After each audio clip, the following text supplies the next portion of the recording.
सलाम, नमस्ते, सत श्री अकाल। मैं हूं रजा और आप देख रहे हैं रजा ग्राफी की इंटरनेशनल प्राइम टाइम रिपोर्ट, जिस रिपोर्ट के अंदर पूरी दुनिया की बड़ी बड़ी खबरें आसान और सिंपल भाषा में आपको बताई जाती हैं। तालिबान ने जोरदार तमाचा पाकिस्तान को रख दिया है। पाकिस्तान बेचारा ये सोच रहा था कि तालिबान की सरकार उसकी मदद करेगी। पाकिस्तान तहरीक तालिबान पाकिस्तान यानी टीटीपी और अलग अलग आतंकी संगठनों से इस वक्त काफ़ी ज़्यादा परेशान है। कभी पाकिस्तान की आर्मी पर, कभी पाकिस्तान की आवाम पर, कभी पाकिस्तान की पुलिस पर टीटीपी हमला कर रही है। ऐसे में पाकिस्तान की गवर्नमेंट ने अपना एक स्पेशल एनवॉय, जो मैंने आपको परसों बताया था, भेजा था अफगानिस्तान। उनको उम्मीद थी कि तालिबान उनका साथ देगा और तालिबान टीटीपी के खिलाफ पाकिस्तान की मदद करेगा, लेकिन कहानी उल्टी पड़ गई है। तालिबान ने साफ साफ कह दिया है पाकिस्तान को कि हम टीटीपी के अगेंस्ट कुछ नहीं बोलेंगे, ना हम टीटीपी को रोकेंगे, और टीटीपी का इल्ज़ाम लगाकर आप अगर बॉर्डर पर एयर स्ट्राइक करेंगे तो हम वो भी करने नहीं देंगे। पाकिस्तान को जो आखिरी उम्मीद थी वो तालिबान से थी, जो अब पूरी तरह से टूट चुकी है।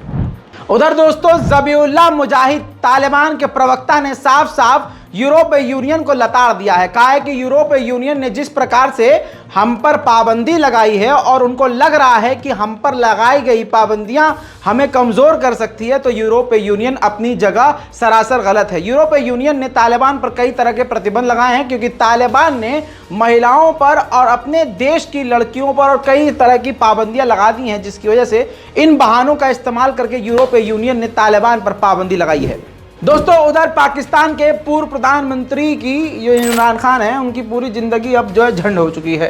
पहले तो उनकी पार्टी ही के जो बड़े बड़े लोग थे उन्होंने साथ छोड़ दिया है। अब बेचारे इमरान खान की ज़िंदगी पूरी तरह से झंड हो चुकी है। कैसे? क्योंकि तालिबान के चक्कर में आप जहां सारी बातें भूल चुके हैं और यहां उलझ चुका है मामला, वहीं दूसरी तरफ इमरान खान की भी ज़िंदगी एकदम आतंकवादियों जैसी कर दी है वहीं की सरकार ने। अब यह है कि हाई कोर्ट ने कह दिया है कि जो 9 तारीख को जो काला दिन, स्याह दिन घोषित हुआ है, जब पूरे पाकिस्तान में इमरान खान को लेकर दंगा हुआ था, तो अब कोर्ट ने भी मान लिया है कि गिल्टी है। इमरान खान की वजह से पूरे पाकिस्तान में दंगा हुआ था। मैं आपको पहले ही बता चुका हूं, दर्जनों केस पहले से उस शख्स पर डाल दिए गए हैं। अब ये जिंदा रह रहे, यही बहुत बड़ी बात है। अब भैया, पाकिस्तान के कोई काम आए या ना आए, चाइना हमेशा काम आता है।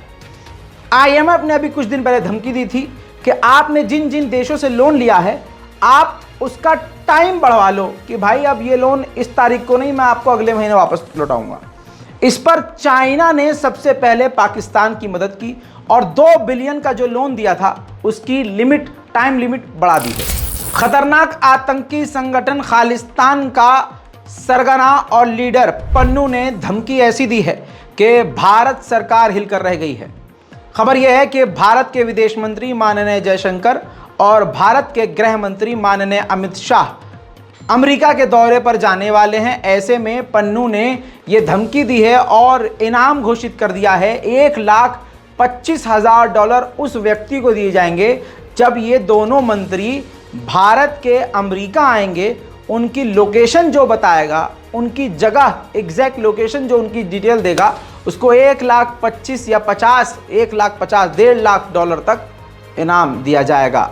मेरे दोस्तों, उधर कनाडा की सरकार ने भारत सरकार के कहने पर जो कनाडा में भारतीय राजदूत और इंडियन रहते हैं, जो ऑफिशियल्स हैं, उनकी सिक्योरिटी को बढ़ा दिया है, क्योंकि खालिस्तानी आतंकी संगठन के निशाने पर इस वक्त भारतीय एम्बेसडर हैं। अमेरिका के चढ़ावे में आकर ताइवान सोच रहा था शक्तिमान हो गया हूं मैं, अमेरिका हमको हथियार देगा और हम जो है चाइना को ऐसे डराते रहेंगे।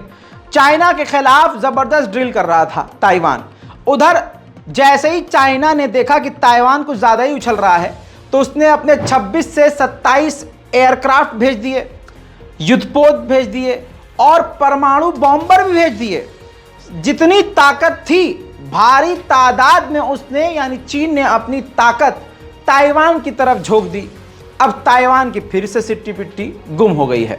अब देखिए, अमेरिका भी पूरी तरह से मदद कर रहा है ताइवान की। अमेरिका का सबसे खतरनाक डिफेंस सिस्टम माना जाता है मजबूत। NASAMAS डिफेंस सिस्टम, ये ताइवान ने मांग की थी अभी 3 दिन पहले ही। अमेरिका ने अप्रूवल दे दिया है कि हम ये डिफेंस सिस्टम आपको देंगे। वियतनाम हमारा साथी है, भारत का अच्छा दोस्त है, चीन से उसकी भी लगी रहती है, तो भारत ने अपना दिमाग इस्तेमाल करते हुए INS किरपान युद्धपोत सौंप दिया है वियतनाम को कि भैया लो और इसको इस्तेमाल करो। तो जाहिर सी बात है वो चाइना के खिलाफ इस्तेमाल किया जाएगा। उधर भारत सरकार ने चाइना को एक तगड़ा झटका दे दिया है। अब तक जहां चाइना को बुलाया जाता था कि आओ और बिजनेस करो, अब मोदी सरकार ने चाइना की पूंछ पर पैर रखकर उसके मुंह पर घुसड़ मार दिया है। BYD एक चाइना की ऑटोमोबाइल कंपनी है जो गाड़ियां बनाती है, कार्स बनाती है। उसने कहा था कि $102 बिलियन हम खर्च करके भारत में ही कंपनी खोलेंगे, फैक्ट्री खोलेंगे। भारत ने परमिशन देने से इनकार कर दिया है, कह दिया है कि हमारे नेशनल सिक्योरिटी को खतरा है, अपने घर के अंदर रहो। श्रीलंका के राष्ट्रपति भारत के दौरे पर आए मोदी सरकार के साथ और मोदी की कैबिनेट और प्रधानमंत्री मोदी से मुलाकात करी। इसमें जो मेन 2 बात है वो ये कि भारत को एक बड़ी कामयाबी ये मिली है कि फ्रांस और सिंगापुर के बाद अब आप UPI, गूगल पे, अपना जो ऐप यूज़ करते हैं वो इस्तेमाल आप श्रीलंका में भी कर सकते हैं।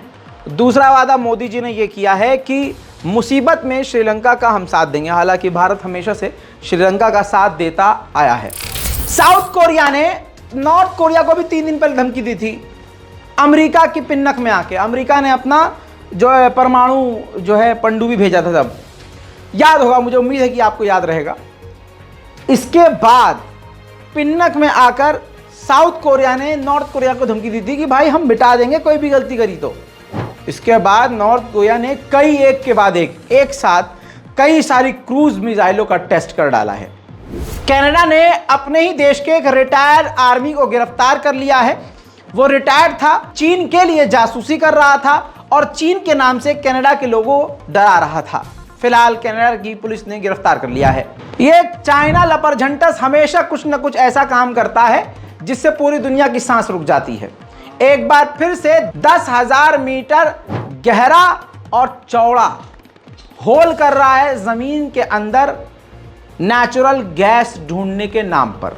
गाम्बिया एक छोटा सा देश है जिस देश में भारतीय कफ सिरप पीने की वजह से 70 बच्चों की मौत हो गई और ये क्लियर भी हो चुका है। भारत सरकार ने तुरंत उन सिरप्स को बैन भी किया था।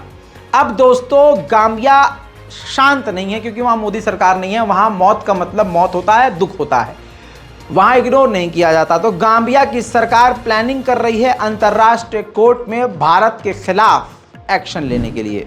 दोस्तों उधर कनाडा ले चलूं, 10 मिलियन हेक्टेयर से ज्यादा जंगल कनाडा का जलकर राख हो चुका है। न जाने अल्लाह का अजाब क्यों है, ये कनाडा जाने, कनाडा के लोग जाने और परवरदिगार जाने। भाई साहब 1.5 से 2 महीना हो चुका है, पूरी ताकत लगा दी गई है। फाइटर जेट हो, जितने हो, हेलीकॉप्टर हो, जितनी ताकत है कनाडा के पास। और भाई ताकत कम नहीं है, अमेरिका का पड़ोसी है, ताकत बहुत है, लेकिन वो जंगल की आग आज भी रोकने में नाकामयाब है। चंद तस्वीरें आप देखिए, खुद ही समझ जाएंगे।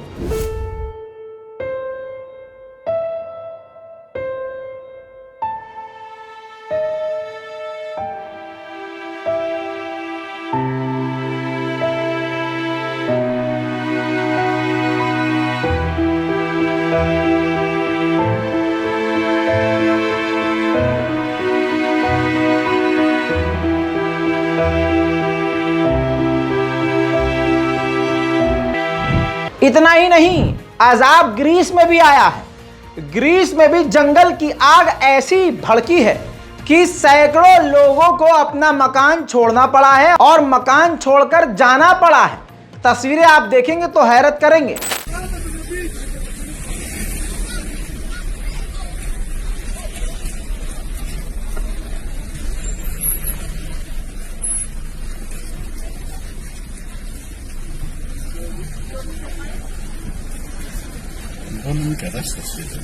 Τραγικές στιγμές.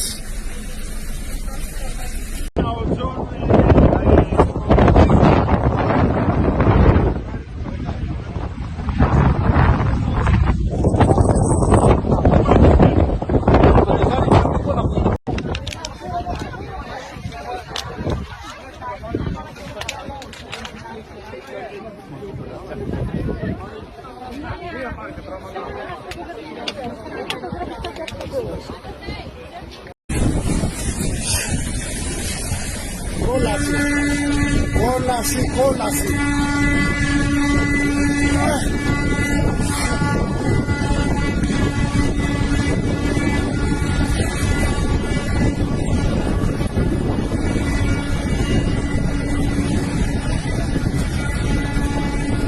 Oti Samata Kusparume!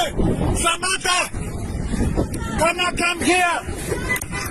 Come here! Come here! Here! Here!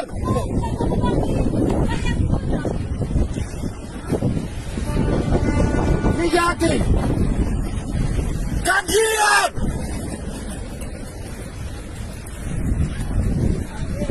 Περίμενε φίλε, πρέπει να τη σώσουμε. Πρέπει να τη σώσουμε.